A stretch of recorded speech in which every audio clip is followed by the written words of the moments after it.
Hello મિત્રો, કેમ છો? મજામાં? આજે મમ્મીના હાથના છાસવાળા ખાટા ઢોકળા અને સાથે મમ્મીના હાથની સરસ મજાની ચટણી હશે. જેવી રીતે મમ્મી બનાવે છે એવી રીતે જ આપણે બનાવવાના છે. મેં 2 વાટકી ચોખા લીધા હતા, 1 વાટકી ચણાની દાળ લીધી હતી અને અડધી વાટકી અડદની દાળ લીધી હતી. પછી આવી રીતના દરદરો પીસી લીધું છે. બહુ ઝીણું નહીં, બહુ મોટું નહીં. આપણે જે ઢોકળાનું પીસીએ એવી રીતના પીસી લીધેલું તમે જોઈ શકો છો. આવી રીતના પીસી અને રેડી કરી દીધેલું છે. મેં પીસીને બધું તપેલાના અંદર લઈ લીધું છે. પછી ઘરની વલણોની છાશ લેવાની છે. ખાટી છાશ છે, આપણે એ નાખવાની છે. છાશ નાખ્યા પછી આપણે આને સરસ મિક્સ કરી લેવાનું છે.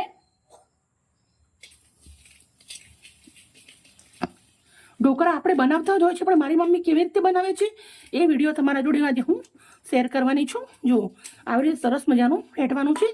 થોડી છાશ હજી નાખવી પડશે આપણે. આ બેટર આપણે સવારે વિડીયો બનાવવાનું છે, એટલે રાતે આવી રીતના પહેલાં પ્રોસેસ કરીને મૂકી દેવાનું છે. મસ્ત આવી રીતે ફેટી અને રેડી કરી દેવાનું છે. સરસ મજાનું આવી રીતે મેં ફેટી અને રેડી કરી દીધું છે. હવે આપણે આને આથો આવવા માટે મૂકી દેવાનું છે. હવે આપણે ઢક્કણ ઢાંકી દઈશું અને આખી રાત આપણે આને રવા દઈશું. કાલે સવારે મળીએ મમ્મીના હાથના છાસવાળા ખાટા ઢોકળા સાથે ચટણી બનાવીશું. તો સરસ મજાનું મૂકી દઈશું, ઢાંકીને આથું આવી જશે. તો આપણે જે ઢોકળાનું પલાળ્યું હતું એકદમ મસ્ત મજાનું રેડી થઈ ગયું છે. તમે જોઈ શકો છો એનો આથો કેટલો સરસ મજાનો આવી ગયો છે, જોઈ શકો છો. આપણે આથો આવી રીતે આવેલા હોય એટલે મમ્મીના હાથના ઢોકળા બહુ મસ્ત બને. હવે આપણે સરસ આને ફેટી લીધું છે. આપણે થોડું અંદર પાણી નાખવું પડશે. થોડું હું પાણી નાખી દઉં છું, અડધો ગ્લાસ એટલું. એની ક્રન્સી બરોબર થાય એના માટે પાણી નાખ્યા પછી સરસ આવી રીતે મિક્સ કરી દેશું. મસ્ત મજાનું મેં મિક્સ કરી દીધું છે, જોઈ શકો છો. બહુ જાડું નહીં, બહુ પાતળું નહીં, આપણે આવું ખીરું રાખવાનું છે. હવે આપણે એક મસાલો કૂટી લેવાનું છે. ખાંડની લીધી છે 2 ઇંચ છોલી અને નાના ટુકડા કરી અને આદું લીધું છે. ખાંડનીના અંદર આપણે આદું નાખી દેવાનું છે. પછી આપણે 10 નંગ એટલા લવિંગિયા મરચાં લીધા છે, ઝીણા ટુકડા કરી લીધા છે, એ નાખી દેવાના છે. પછી આપણે લસણ લેવાનું છે. મેં લસણ પહેલાં ઘણું બધું ફોલ્યું છે. આપણે 2 ગાંઠ એટલું લસણ લઈ લેશું. આના અંદર આપણે એક ચટણી પણ બનાવવાની છે, એટલે અડધી ચમચી મીઠું નાખું છું. લસણ મરચાં આદું મસ્ત આપણે વાટી લેવાનું છે, દરદરું વાટવાનું છે. મસ્ત મેં વાટી અને રેડી કરી દીધું છે. વાટી મેં પેસ્ટ કરી લીધી છે. હવે ઢોકળા જોડે ખાવાની એક ચટણી બનાવવાની છે. 1 ચમચી જીરું લઉં છું, અડધી ચમચી મીઠું લેવાનું છે, 1 ગાંઠ છોલેલું લસણ લેવાનું છે. હવે આપણે આને પહેલા થોડું વાટી લેવાનું છે. લસણ આપણું સરસ વંટાઈ ગયું છે. તો હવે આપણે અંદર કશ્મીરી મરચું આવે એ 2 ચમચી લઈ લઉં છું, એ નાખવાનું છે. એને પણ સરસ આવી રીતે ભેગું વાટી અને ચટણી જેવું બનાવી દેવાનું છે. મસ્ત મેં ચટણી વાટી અને રેડી કરી દેવાની છે. હવે એક સ્પેશિયલ શું સીધ નાખવાની છે એ હું તમને બતાવું. હવે આપણે અંદર નાખવાની છે ખાટી છાશ. કંઈ પણ વઘાર નથી કરવાનો. છાશ નાખ્યા પછી સરસ મજાનું આવી રીતે અંદરથી ખાંડના અંદરથી મિક્સ કરી દેશું.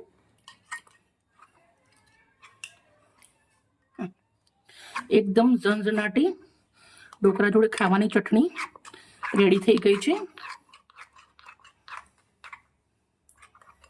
સરસ મિક્સ કરી દેવાની. રેડી. વઘારિયાના અંદર આપણે અડધી વાટકી એટલું સિંગ તેલ ગરમ મૂકી દીધું છે. સિંગ તેલને આપણે સરસ ગરમ થવા દેશું. વઘારિયાના અંદર આપણું તેલ સરસ ગરમ થઈ ગયું.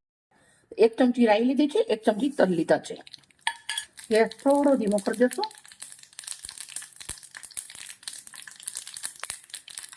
હવે આપણે અડધી ચમચી ઘી નાખવાની છે.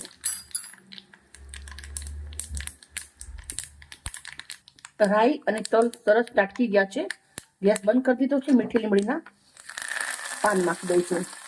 મીઠી લીમડીના પાન મેં ખાસા બધા લીધા છે, નાના ટુકડા કરી લીધા છે. હવે જે આપણું ઢોકળાનું ખીરું છે એના અંદર સૌથી પહેલા જે પેસ્ટ વાટેલી છે એ નાખી દેવાની છે, આદુ મરચાં લસણની. હવે આપણે અંદર વઘારી દેવાનું છે. મમ્મીના હાથનું બનાવવાનું હોય એટલે કંઈક અલગ હોય અને સિમ્પલ હોય ને એકદમ ફટાફટ બની જાય. સરસ મિક્સ કરી દેશું. હવે આપણે અડધી ચમચી મીઠું નાખવાનું છે. ઢોકળાને સોફ્ટ બનાવવા માટે સાજીના ફૂલ નાખું છું, અડધી ચમચી. તમે એનો પણ નાખી શકો છો, પણ મારી મમ્મી આવી રીતના સાજીના ફૂલ જ નાખીને બનાવે છે. અને આ ઢોકળા ખરેખર વરસાદમાં ખાવાની બહુ જ મજા પડે છે. હવે આપણે ફટાફટ થાળીના અંદર તેલ લગાવી અને આપણે આને મૂકી દઈશું. મિત્રો મેં ઢોકળી અંદર પાણી મૂક્યું છે. પાણી આપણે ગરમ થવા આવી ગયું છે. હવે અંદર થાળી મૂકી દેવાની છે. થાળી મૂક્યા પછી જે આપણું બેટર છે એ અંદર રેડવાનું છે.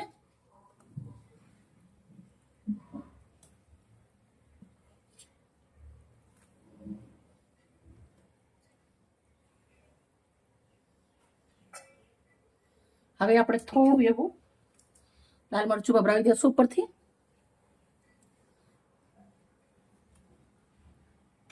બીજી થાળી મૂકી દઈશું. થાળીના અંદર મેં તેલ લગાવી લીધેલું છે પહેલાથી.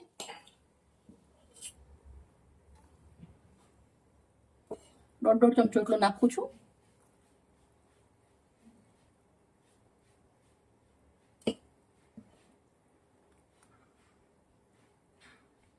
હવે આપણે આના પણ મરચું થોડું લગાવી દઈશું, ટેસ્ટમાં બેસ્ટ લાગે એટલે. હવે આપણે એને ઢક્કણ ઢાંકી દઈશું અને 10 મિનિટ થવા દઈશું. મિત્રો આપણા ઢોકળા સરસ બની ગયા છે. જો આપણે આવી રીતે ચેક કરી લેવાનું. જુઓ આપણું ચક્કુ એકદમ કોરું છે એટલે આપણે ઢોકળા રેડી થઈ ગયા છે. થાળી બહાર નીકાળી દઈશું. એક થાળી મેં નીકાળી દીધી છે, બીજી પણ કમ્પ્લીટ થઈ ગઈ છે. મિત્રો તમે જોઈ શકો છો આપણું સરસ ઢોકળા તૈયાર છે. પણ આપણે આવી રીતે ઉપર ખાલી સિંગ તેલ લગાવી દેવાનું છે. આપણે આને વઘાર પહેલા માર્યો છે એટલે હવે વઘાર આપણે મારવાનું નથી. હવે આપણે 2 મિનિટ ઠંડા પડે એટલે પછી કટ કરી લેશું. હવે આપણે આને કટ કરી દેવાના છે. ઢોકળા આપણે બનાવતા જ હોય, પણ આવી રીતના વરસાદના અંદર જો ગુજરાતી માણસોને આવી રીતના મમ્મીના હાથના ઢોકળા મળી જાય તો મોજે મોજ પડી જાય. આવી ચટણી અને ઢોકળા મળે, બીજું આપણે શું જોઈએ? કંઈ ના જોઈએ. જો એકદમ પોચા રૂ જેવા, એકદમ મુલાયમ.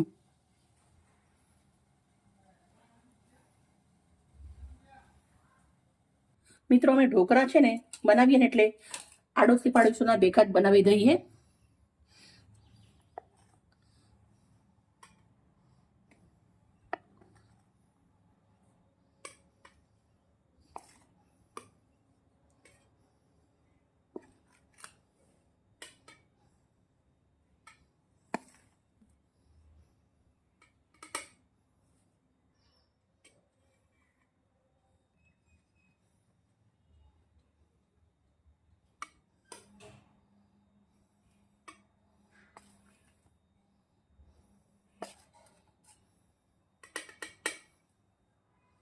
મિત્રો આપણે ઢોકળા તો ઘણા બધા બનાવ્યા છે, આપણે આટલા સજાવી દઈશું અત્યારે. અને જોડે સરસ મજાની ઢોકળાની ચટણી.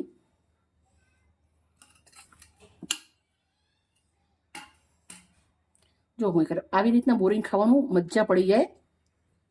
ડગલા પણ આપણે ઢોકળા બનાવી મિત્રો સરસ રેડી કરી દીધા છે. અમારી વિડીયો સારી લાગી હોય તો પ્લીઝ એક લાઈક કરજો, દોસ્તોને શેર કરજો અને તમારા પરિવાર માટે જરૂરથી બનાવજો. દાદા બા નાના મોટા બધાને મસ્ત લાગે એવા છે.